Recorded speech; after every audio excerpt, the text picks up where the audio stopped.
the social media companies, for allowing this speech to continue, then you'll see how the algorithms will detect this right away, and it won't rise to the level of criminal activity. The situation that we have is we're wasting money. We're wasting lots and lots of money. In prosecutions like this, that could be, the harm could be done away with by just fixing the algorithm and banning these people, when they make these threats. All right, it could. Now let's talk about what the Hales, Jeremy Hales. We're going to get. I meant to get this up before I got your article up. We interviewed Bruce Matskin, who represents John Cook and Lynette Preston. They are being sued by a very popular YouTuber named Jeremy Hales. A couple of Hales' friends found some signs alleging that he's a rapist. He is not. He sued them for the signs. They said some trash talking on Facebook. Since that lawsuit, both Hales and several other YouTubers, one is named That Umbrella Guy, Wizzy something or another, Megan Fox, the DUI guy, they've all put out a lot of content in his favor. There's a group of YouTubers that are pulling out content against him. There are ecosystems all over the place. You have been threatened. I have been threatened. That Umbrella Guy will come out with a video probably tonight where he's probably going to nickname you Paint Chips. Paint Chips, yeah, he's going to talk about something unethical that I did with an ex-girlfriend. I was writing about her, and then I hooked up with her. I began living with her. The reason he knows is because I was on My Two Lees, another YouTube channel where I acknowledged it. And the reason I acknowledged it is because at the time, Megan Fox found out, and rather than taking me to the woodshed, she was very understanding. And that was one of the reasons, the main reason why I was reticent to follow this story. However, Megan is running PR, in my opinion, for a popular YouTuber. So first of all, what did you think of Bruce's arguments? Look, I looked at this thing and I tried to play it down the middle as much as I could. I looked at this. I contacted Hales and I contacted Megan Fox for their side of the story even before I talked to Bruce. Give me some questions to ask Bruce. And they didn't meet the bell. They didn't give me anything. They ignored me basically. Right. And then so we interviewed Bruce, and he gave some very, very disturbing comments. The big things, I think there's the big three in this case.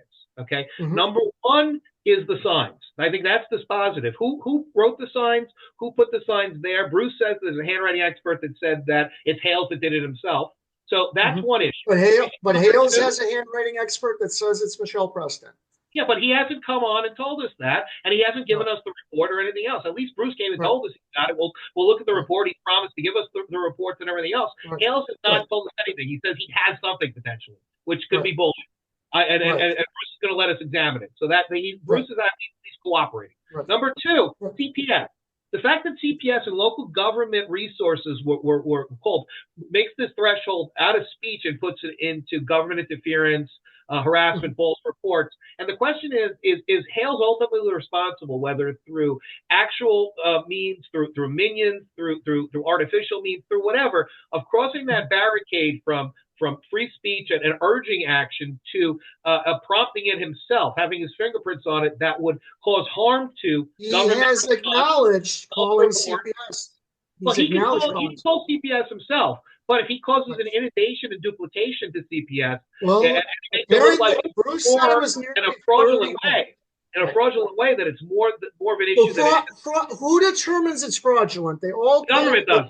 The government does. The government can look at it. Like you heard about vexatious litigation and vexatious calling of government resources. If you call up a 911 every day, every 5 minutes, you can get arrested after a certain point. They'll tell you, look, we're going to warn you. You've already made 5 complaints. We don't need any more complaints. They'll be nice at first, but then they're going to say, you call again, we're going to come out there and arrest you because people could be dying on the other end of this line, and we can't deal with them because of you. And so that's an issue. Number 3 is the biggest issue by far, Michael. And I can't speak to this as well as you can speak to this because you're Jewish.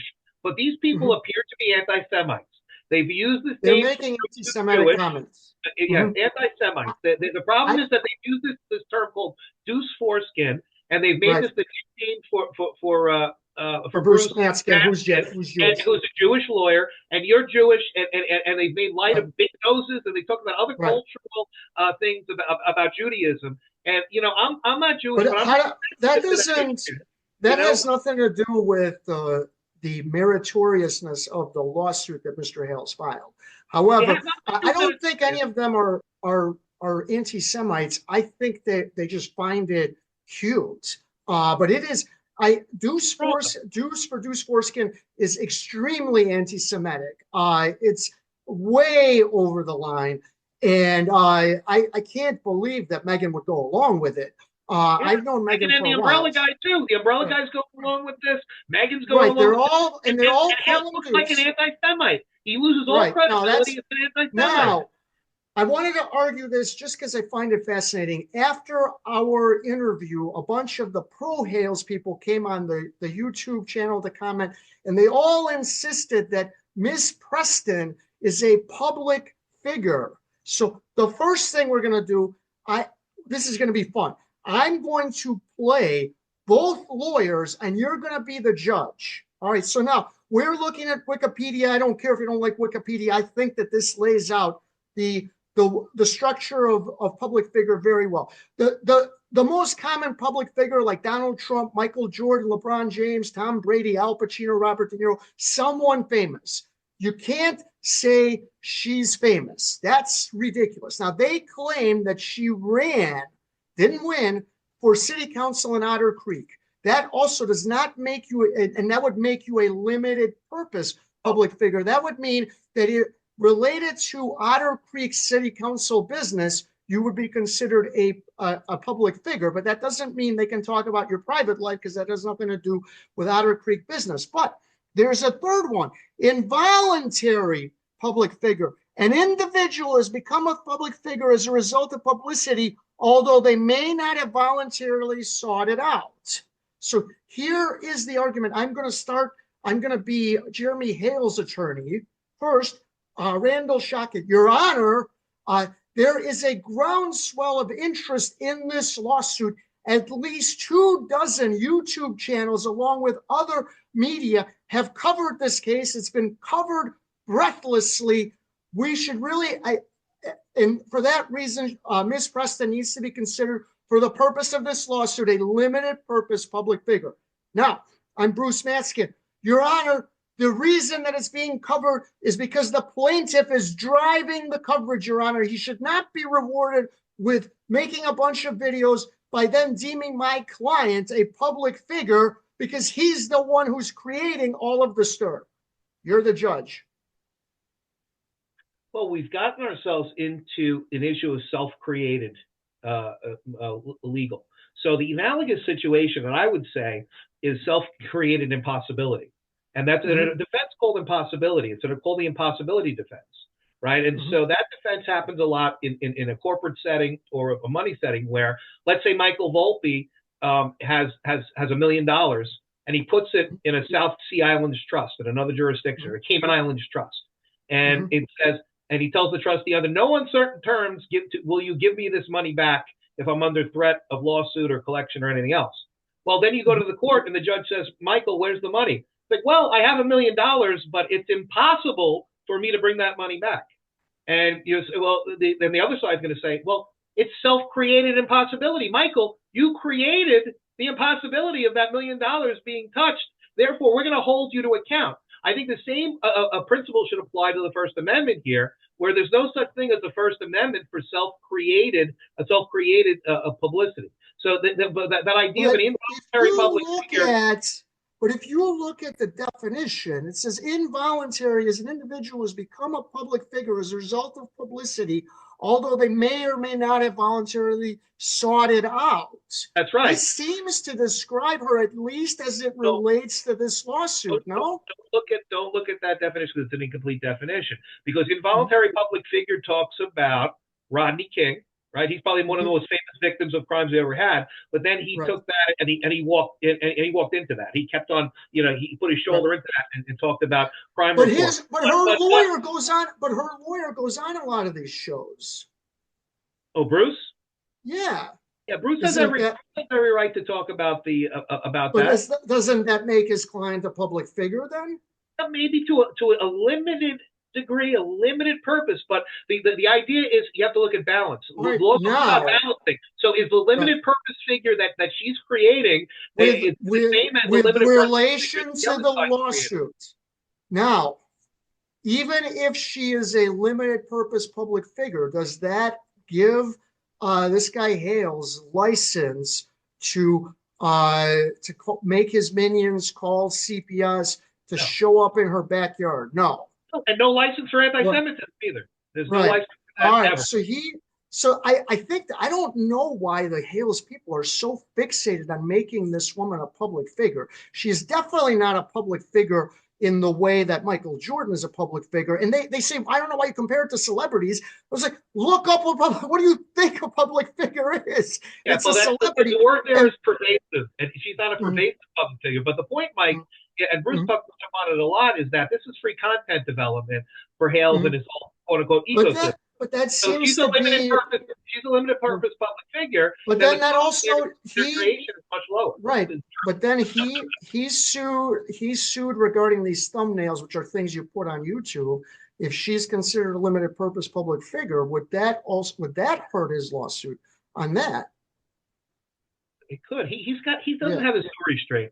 I hate to say it, his lawyer doesn't have their story straight. There's a lot of legal problems with his lawsuit, and Mhm. I don't see. I think Bruce might win this one. I think that Bruce might win on summary judgment.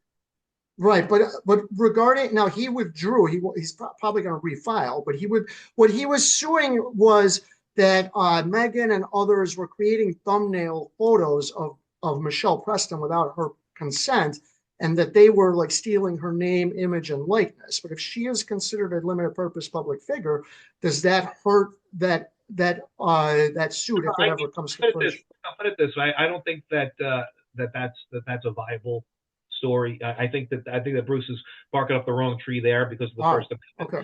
But because it's a federal lawsuit, especially if he goes in and files a lawsuit, or the clients go in and file the lawsuit, and Bruce is a lawyer. They've availed themselves of the court. They've opened themselves up. You know, the First Amendment, part of the First Amendment is freedom of speech, but another part of it is the right to petition for grievances. So when you open the door to petition for grievances, then it's all over. All right. So you had a little battle by email with Megan Fox, my former friend. She and I worked together pretty closely from early 2021. That's Megan, to early 2022 on family court issues, St. Louis County, other counties. We had a lot of fun. I had so much fun working with Megan. But she was number one upset with me. Do you want to say why she was upset with me? I think that she believes that you owe her loyalty or some shit like that. I don't loyalty. Really... So in other words, I'm not allowed to cover this case, or if I do, I cover it the way she tells me. Yeah. Is that? It's happy. What do you think of that as a friend argument and as a journalist argument? It's a terrible journalist argument. It's a terrible friend argument too, in the sense that the only people that demand loyalty like that are mafia figures, and God knows I know plenty of them. But the fact of the matter is, if you're going to be an independent journalist or a commentator, because what we're doing now is commentating an opinion on newsworthy items. It's a situation where you have to have an ability to be free with your thoughts. If you were to comment the way that Megan wanted, I think ethically you would be obligated to put a disclaimer on the top of every story you write that says Megan Fox and I are friends, and because of her coverage, my coverage is slanted, and because of Megan's support, I think Megan is taking money from Hales. We know this. She's making money. I don't think she's taking money. What Hales is her YouTube traffic is up, and that's money. Well, that's how she's taking money. The umbrella idiot is $64,000 a month on the Johnny Depp stuff alone. He has roughly 750,000 followers or subscribers. He mentions her a lot. He has her on his show. She is gaining tons and tons. But listen,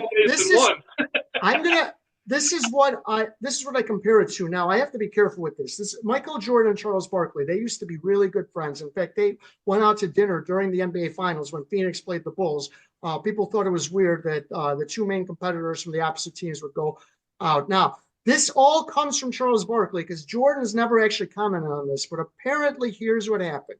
Barkley, obviously, as everyone knows, is an NBA analyst. And Barkley criticized Jordan after he became the owner and said he has too many yes men. This isn't going to work. He needs more people that are going to challenge him. I think he's done this the wrong way. He's going to fail as an owner. I don't know if he said it quite that harshly, but he went after Jordan. And apparently, according to Charles, Michael called him and said, "Hey, you're my boy. Why are you doing this?" And he said, "I'm an analyst now. If I can't criticize you when I think you should be criticized, how am I supposed to do my job? I won't be genuine." And Jordan hasn't talked to him since. And, as anyone who has seen The Last Dance, Jordan takes a lot of things personally. I don't know if that's what happened, but that is what Charles Barkley said. And that's basically what she's doing. You better do it this way or we're not friends. And, all right, well, then I guess we're not friends. The problem I have here is that this guy has so many groupies. He's almost running this like a cult. And I'm one of the people that can talk about cults. I was in jail with Keith Raniere. I understand cults and dynamics and all that. I've done work on cults and studied cults with Frank Parlato and everything else. So the fact of the matter is, this guy has this little cult of personality. This Hales ecosystem, I think it has some of the characteristics of a cult. I wouldn't. Right. Listen, the pro Hales people made a big deal because Bruce, at one point in a text message, mentioned that he wanted to create an anti-Hales ecosystem. Well, Hales has Megan, she has Tug, she has the DUI guy, she has the Smitty, whatever, she has this one other guy, or he has.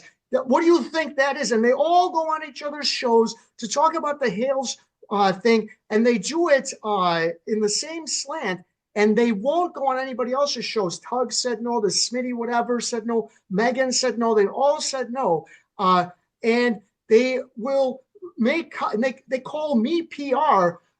This guy Tug, I believe, will call you paint chips and go off about your time in federal prison. Go into the article. Go into the article. I have it in there. I have it all in there. Right.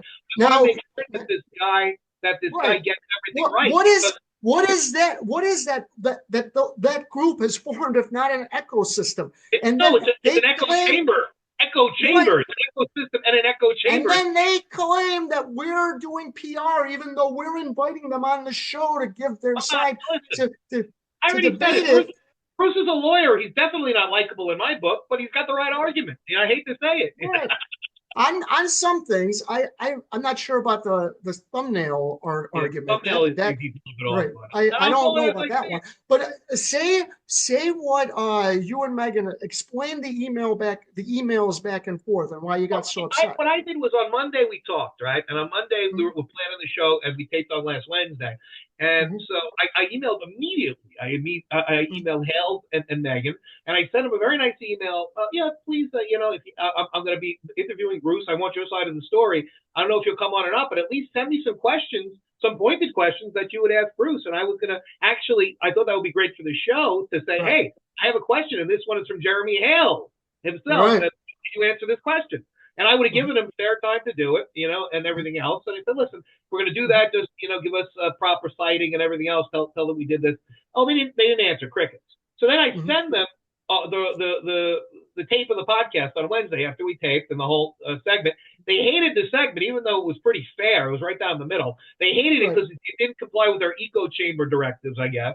And then Megan came back and attacked me and said that what I did was bizarre and I shouldn't have published anything until I knew all the facts. I said, Megan, I sent you the email on Monday. I spent Monday and Tuesday and Wednesday reading all this crap on this case, getting myself up to speed. She also suggested that it was... She said that I was having her do her homework for her. I don't need Megan Fox to do my homework. She's second rate when it comes to this. Come on. Very common for a journalist who is first exposed to the story to reach out to journalists who have covered the story a lot. As I mentioned to you when we talked privately, there's a great journalist, was one of the muckrakers, Lincoln Steffens, wrote a book. Well, he wrote a series of articles that he turned into a book. Now it's called Shame of the Cities. And when he would show up in the city, he would seek out the journalists who covered the local politics. And I'm sure not all of them sat down with him, but there were plenty, and they would talk to him. Why wouldn't they talk to him? And that's how he familiarized himself. He's not, he was living, I think, in DC. He's not from Chicago. How does he learn about Chicago politics? You start with the journalist, or maybe not start, but the journalists are one way. That's not that's ridiculous to I'll tell you, she, the same thing to you. she claimed that you had to read every single document, which is, of course, a way to get you to not write any articles, because to read every single document would require 100 to 200 hours. That's number one. And number two, she called this a complicated case. I don't think this is that complicated. The initial complaint is 16 pages. All right, they complicated by Hales suing a bunch of people and wanting to subpoena everyone and this, that, and the other. I don't think it's that complicated a case. You have a bunch of signs. You have to decide, number one, if they're defamatory, who wrote them.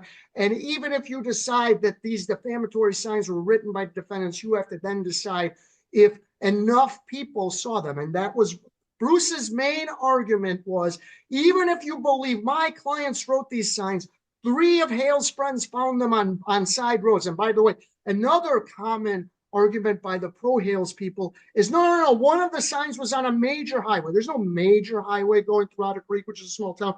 There is a highway. I looked it up. It's like 55-mile-an-hour speed limit. You're going to tell me that somebody who's driving down this highway had the wherewithal to see a sign, notice what the sign says, and then be able to get off the highway without hitting anyone safely to take the sign off? Come on, give me a break. That's a ridiculous argument. And it was never made, by the way, in the lawsuit.